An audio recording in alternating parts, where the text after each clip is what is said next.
Unit number 4 other living things. इस unit में हम दूसरे living things except the plant and animals उनके बारे में डिस्कस करेंगे। Lecture number 1 will be about the fungi, bacteria and protist. ये भी लिविंग ऑर्गेनिजम्स हैं। सबसे पहले हम फंजाई के बारे में पढ़ेंगे। For a long time scientist classified fungi as a plant.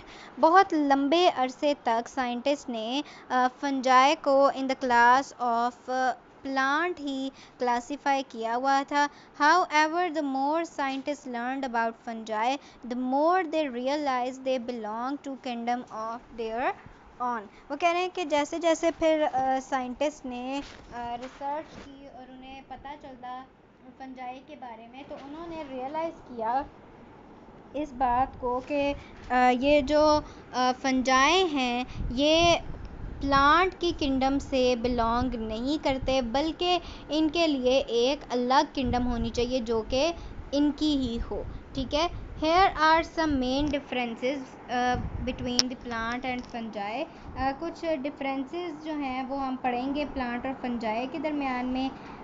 Plants have stem. Plants की स्टेम होती हैं, लीव्स एंड रूट्स, और लीव्स और रूट्स होते हैं। सम प्लांट्स है फ्लावर, कुछ प्लांट्स के फ्लावर्स होते हैं। Are able to produce their own food, और प्लांट्स जो हैं वो अपना फूड खुद प्रिपेयर कर सकते हैं। जबकि जो फंजाई हैं they do not have stem, leaves and roots. Fungi की ना तो स्टेम्स हैं, ना ही लीव्स हैं और ना ही रूट्स हैं। They do not have flowers, और इनके पास फ्लावर्स भी नहीं हैं। Are not able to produce their own food, और ना ही ये इस काबिल हैं कि अपना फूड खुद प्रिपेयर कर सकें। However, one thing that fungi have in common with the plant is they have spores for reproduction। वो कह रहे हैं कि एक चीज़ जो इनकी कॉमन है, जो कि बिल्कुल प्लांट्स जैसी है, वो ये है कि ये स्पोर्स प्रोड्यूस कर सकते हैं रिप्रोडक्शन के लिए। ठीक है। हमने लास्ट जो चैप्टर था उसमें हमने पढ़ा था कि प्लांट्स दो तरह के होते हैं, एक वो जो कि सीड्स प्रोड्यूस करते हैं और दूसरे वो जो कि स्पोर्स प्रोड्यूस करते हैं। तो फंजाई भी स्पोर प्रोड्यूस करती है for reproduction. Because they are unable to make their own food, fungi have to find their food. They do this by attaching themselves to the other living things and living off their cells। वो कह रहे हैं कि क्योंकि जो fungi हैं वो अपना फूड खुद प्रिपेयर नहीं कर सकते, तो इसलिए उन्हें अपना फूड जो है वो तलाश करना पड़ता है। और वो ये कैसे करते हैं कि वो दूसरी लिविंग ऑर्गेनिजम्स की बॉडीज़ के साथ अटैच हो जाती हैं। Some fungi attach themselves to animal including the humans, और कुछ फंजाई तो ऐसी हैं कि वो जो है वो एनिमल्स के साथ भी अटैच हो जाती हैं, हत्ता कि वो ह्यूमंस के साथ भी अटैच हो सकती हैं। If you do not wash properly and find that your body becomes itchy, it may be because a fungus is growing on you। वो कह रहे हैं कि अगर आप अपनी बॉडी को सही तरीके से वॉश नहीं करेंगे, उसको प्रॉपरली वॉश नहीं करेंगे, तो क्या होगा कि हमें जो है एक जो है ख़ारिश स्टार्ट हो जाएगी अपनी बॉडी के ऊपर। तो इसको हम इचिंग कहते हैं। ठीक है। ख़ारिश को इचिंग कहते हैं। तो ये क्यों हो सकता है? क्योंकि हो सकता है कि कोई फंगस जो है वो हमारी बॉडी के ऊपर ग्रो करना स्टार्ट कर गई हो। Some fungi attach themselves to plants, और कुछ फंजाई ऐसी हैं जो कि खुद को प्लांट्स के साथ अटैच कर लेती हैं। Mushrooms and toadstools are example of fungi that do this, और कुछ उन्होंने एग्जांपल्स दे दी हैं कुछ फंजाई की जो कि प्लांट्स के साथ अटैच होती हैं, जिस तरह के मशरूम और टोडस्टूल्स। ठीक है। If you see mushrooms are on a tree और around the base of a tree, वो कह रहे हैं कि हमने ये चीज़ देखी है कि जो मशरूम्स हैं वो ज़्यादातर या तो किसी प्लांट के ऊपर ग्रो किए होते हैं या फिर किसी ट्री की जो बेस है उसके अंदर जो है वो ग्रो किए होते हैं। You will know that the mushrooms are getting their nourishment from the cell of that tree।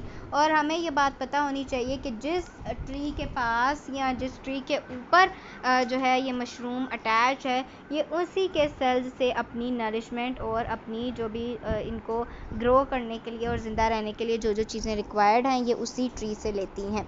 Next organism are the bacteria. Bacteria के बारे में पढ़ेंगे। Bacteria are everywhere but you can not see them. ठीक है, bacteria हर जगह पर present हैं और हम इनको देख नहीं सकते।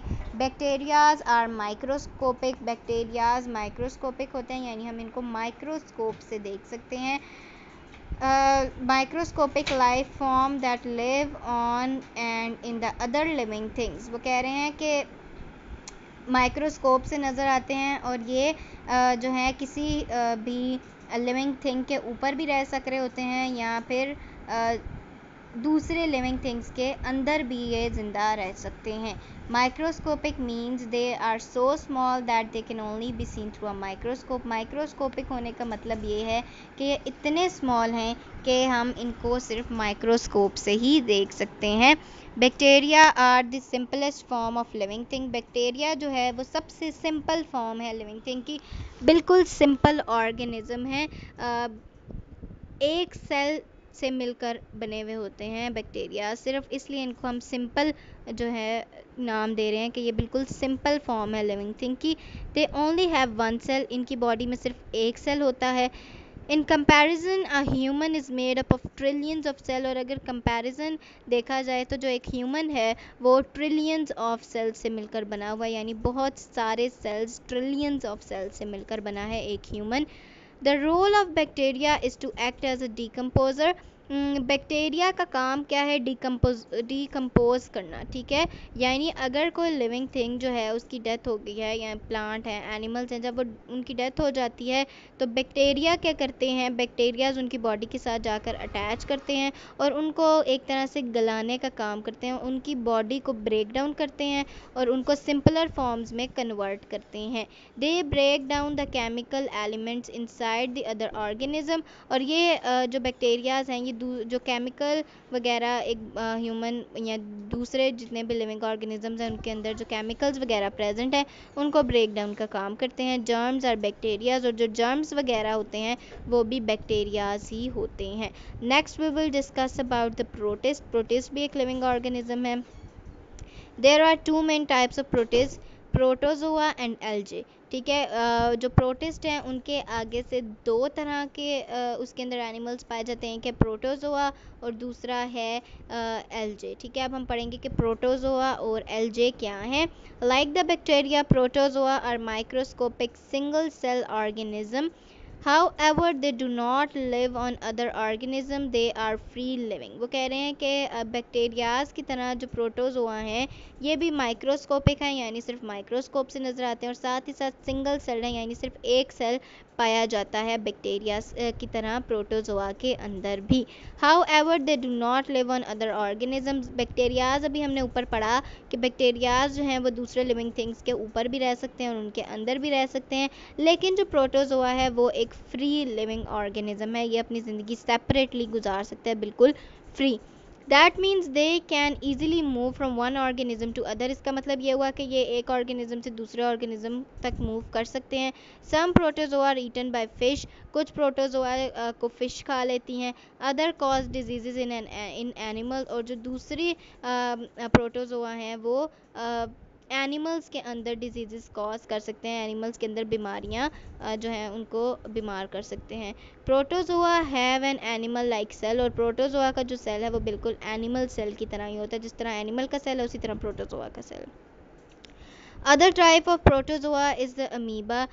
दूसरी तरह का जो प्रोटोजोआ है वो क्या है? अमीबा है। ठीक है, amoeba live in water among rotting food and in the human. वो कह रहे हैं कि अमीबाज जो हैं वो या तो वाटर में रहते हैं या जो रोटिंग फूड है, जो वो फूड जो कि ख़राब हो रहा है उस फूड के अंदर रह रहे होते हैं, या फिर ह्यूमंस के अंदर अमीबाज रहते हैं। They are advanced enough to have arm like structures. और ये इतने एडवांस हो चुके हैं कि अब इनकी बॉडी के अंदर कुछ आर्म लाइक स्ट्रक्चर्स प्रेजेंट हैं। इधर हम अगर डायग्राम में देखें तो ये जो स्ट्रक्चर्स हैं ये आर्म लाइक स्ट्रक्चर्स हैं, और